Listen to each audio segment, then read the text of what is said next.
So let's talk for a second about R value, right? That's all we hear about when we talk about insulation is R value of this and R value of that. And what does R really mean anyway? Well, R stands for resistance. And the resistance, that's what's resisting, is heat flowing. So resistance to heat flow is basically the definition of R value.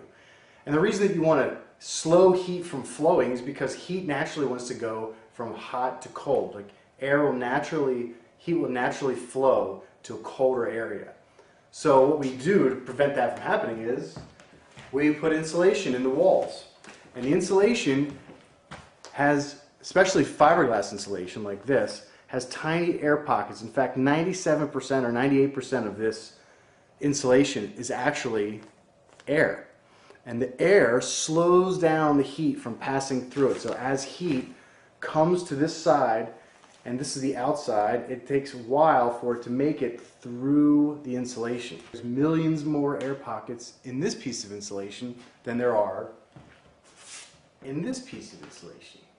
And what that does is it gives you greater R value. And basically that means more insulating power. So it takes longer for heat to go through the R30 insulation than it does to go through the R13 insulation. So really the bottom line is that you want as much R value as you can possibly get. So why don't we just put R30, R50, R100 in everything we have? If your space was unlimited, you could have whatever R value you wanted. Unfortunately, most walls are built with 2x4 framing, like that. And so you only have so much space to put the insulation in before you actually start to compress it. And you don't want to compress insulation because then that squeezes out all the air. There's no more bubbles, no more air pockets left, and it decreases the R value. You have to pick the right size of insulation, the right depth for the right depth of your wall. So the bottom line and the most important thing to understand about R value is that R value equals insulating power.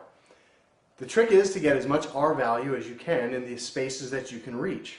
So if it's in your walls, your floors, or your ceiling, maximizing your R value is going to make your home more comfortable and more energy efficient.